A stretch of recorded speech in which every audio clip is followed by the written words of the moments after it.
YouTube, what is up? It is Red back again with another video. So today's video is going to be what it's really like owning a Tesla. You see the shirt? It says I only accept apologies and cash. Okay, so everybody loves to flex like the Tesla is the ultimate luxury car, right? You see TikTok posts, you see YouTube videos, you see regular posts, you see people driving around with them, right? And people taking pictures like they're in spaceships. And don't get me wrong, I love mine.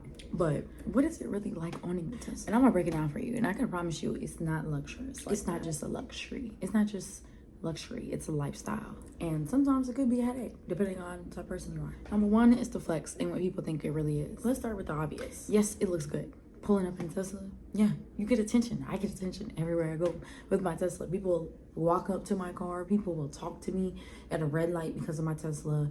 People that have Teslas will talk to me about my car and ask me what type of car is it. You got people that want to own a Tesla and they'll come and talk to me about it and they'll be like, oh, I want to own one, or how is it having an electric vehicle and all this different type of stuff. And I'm not talking about just old people. I get young people. I get people that are like 19, 20. I get people that are 25, 30, 35, 40. I get people in my apartments. I get people at work. I get people when I go shopping. I get people everywhere I go. Like, it does not matter. People will talk to me all the time because of my car.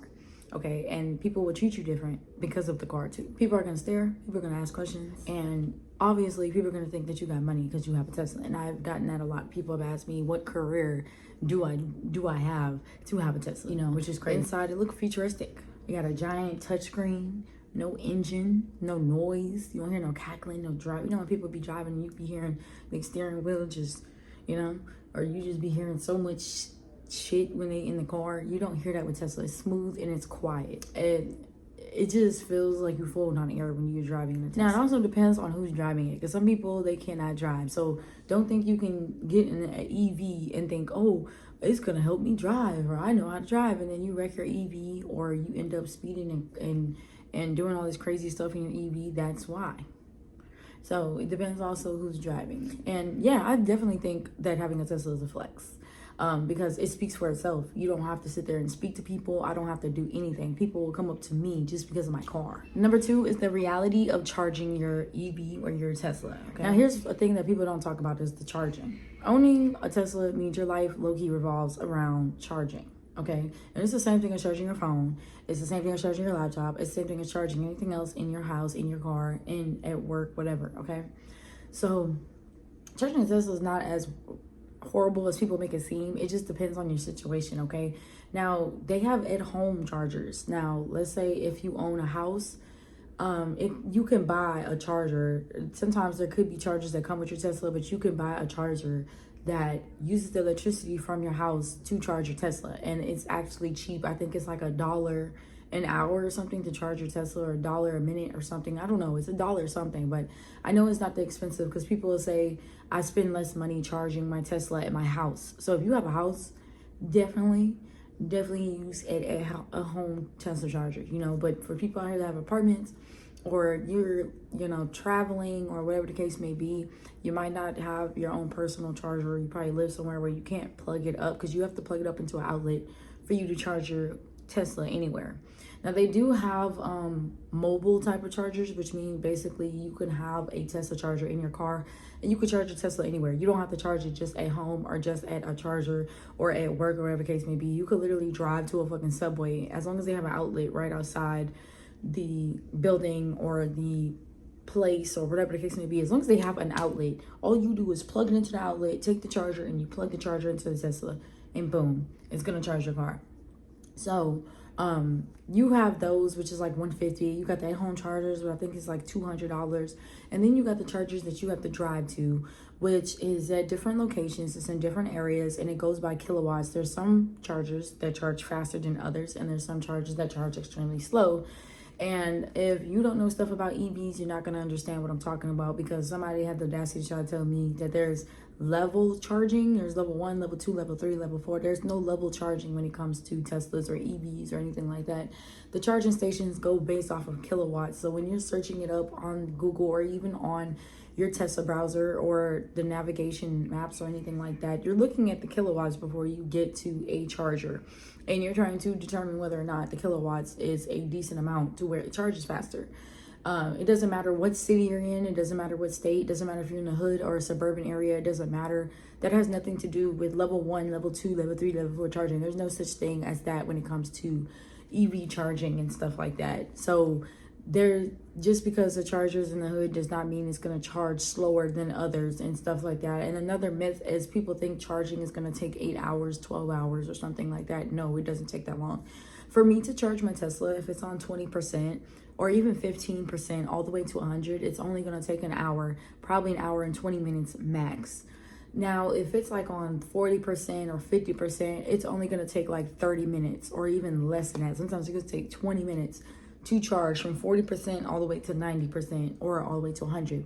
If you know stuff about EVs, you're not supposed to charge your car all the way to 100% unless you're going on a road trip or unless you are driving far distances or you drive around a lot. If you don't drive around a lot and you just go to work and go home, you don't have to charge your car as frequently as somebody that has to drive a lot. So for example, if you drive an hour to work, or if you're a delivery driver, if you got side hustles, or if you're a type of person where you travel so much with your car, you're definitely gonna have to charge your Tesla probably every 2 days or every other day, every day mainly.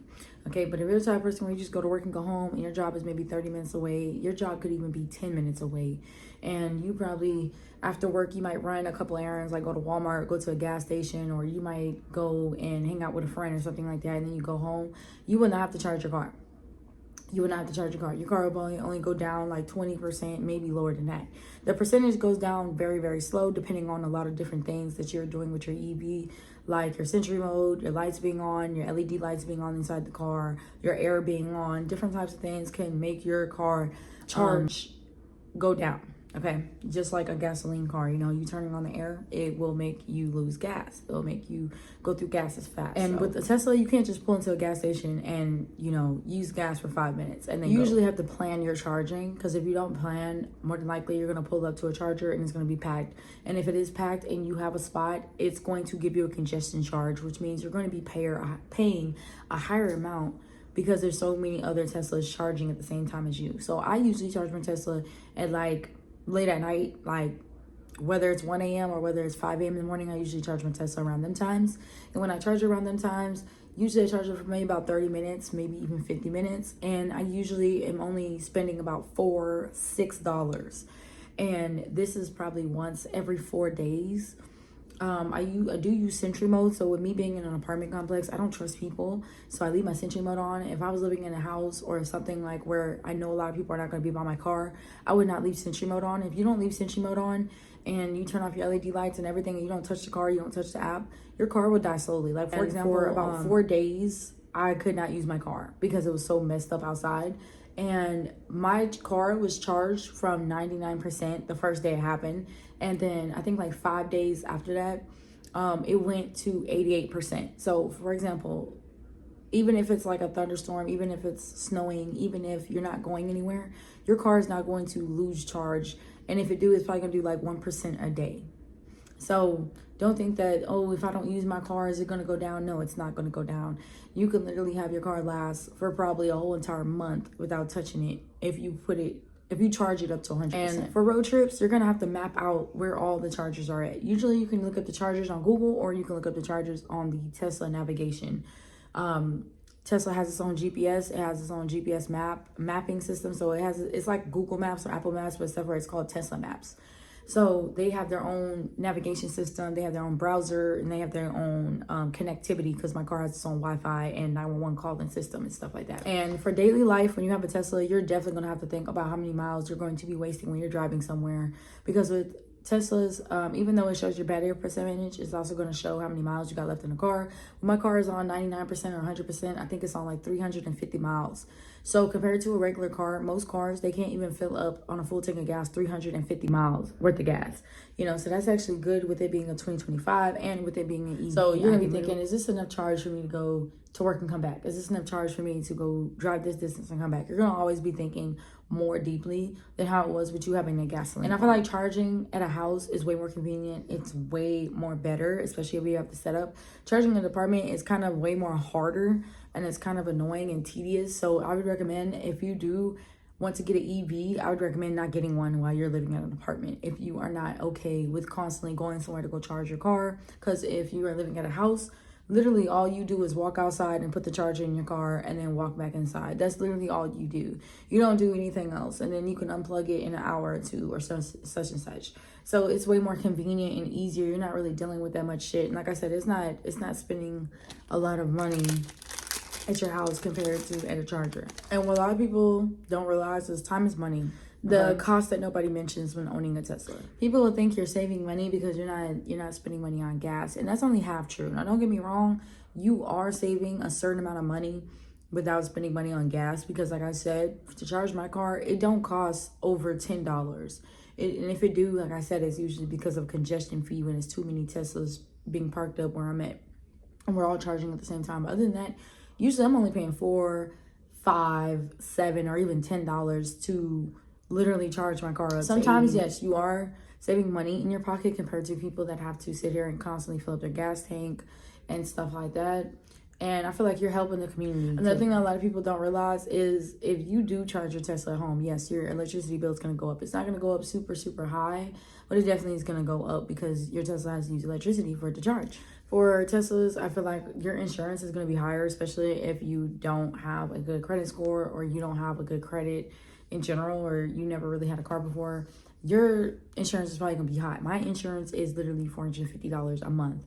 So I've been around some other people that told me their insurance is $200. So it all just depends, really. With the repairing process, you can't just find a cheap mechanic down the street. You're really gonna have to go to the Tesla center or trusted Tesla sites to get your stuff done. And it's not cheap. I'm not gonna lie. Service is not cheap. For an alignment for a Tesla, it's $150. $150 for a tire rotation is $80. For all 4 of my tires, all 4, it is $1,200. Okay, to repair a windshield, $400. A window, $200 per window.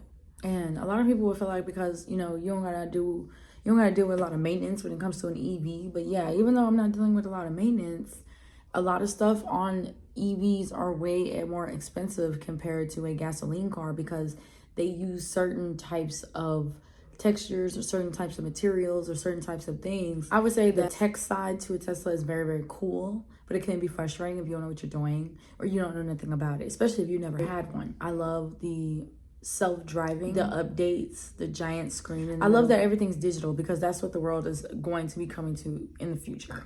But tech does come with problems. Sometimes my Tesla does glitch. I've had situations where my screen went black while I was in the car or while I was driving. I've had situations where my car would not turn on when I would walk to it. I've had situations where my app logged me out and I literally had to redo the whole process on connecting my phone to my car. So yes, Tesla does have glitches. It does have stuff that be wrong with it. Like for example, with self-driving.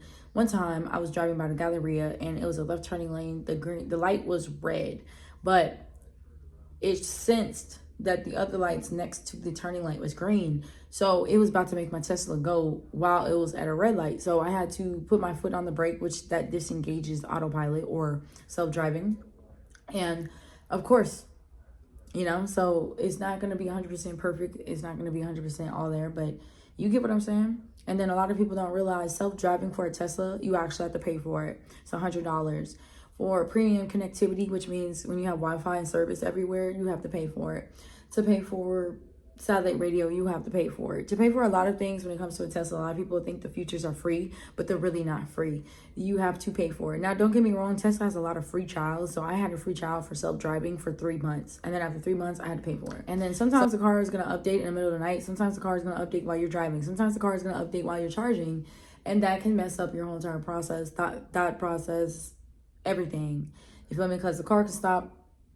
The car can start glitching because of that, and a lot of different. If you're not a tech person at all, if you don't like gadgets and electronics and stuff, you're definitely not going to like an electric vehicle. I recommend you not get, because it's not like just a regular car. It's like a computer, honestly.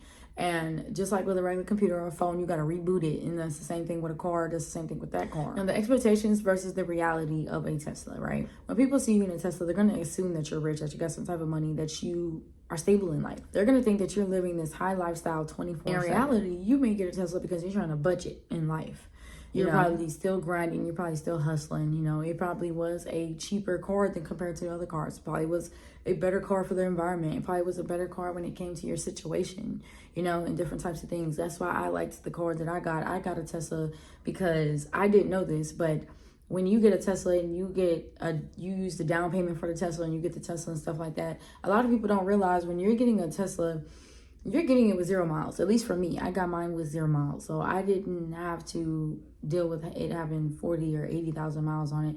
I didn't have to deal with used tires or problems that they're not telling me or anything because it's a brand new car. So I like that the fact of Tesla of how they are when they give their cars. A lot of people will get Teslas through third-party dealerships, like dealerships that are not Tesla.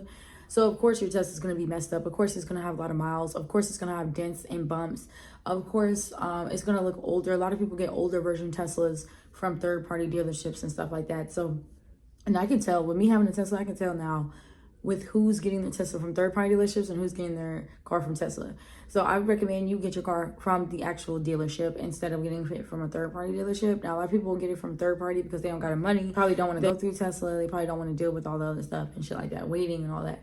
So with Tesla, you would have to wait to get the car. You would have to get a credit check. Paying a processing fee too. You have to pay $200 for you to even apply to get a Tesla. Because you have to apply to get a Tesla. You can't just sit there and tell them, hey, I got money, I'm trying to get a Tesla. They don't care about that.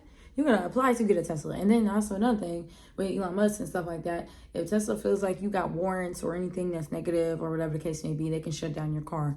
So that's another thing. I got my Tesla because compared to the other cars I was looking at on other websites, I seen 90K miles, 120K miles. And for you driving it off the lot, no miles, nothing wrong with the tires, nothing wrong with the paint, nothing wrong with the inside, the outside is not used, nothing. Brand new, everything is cool.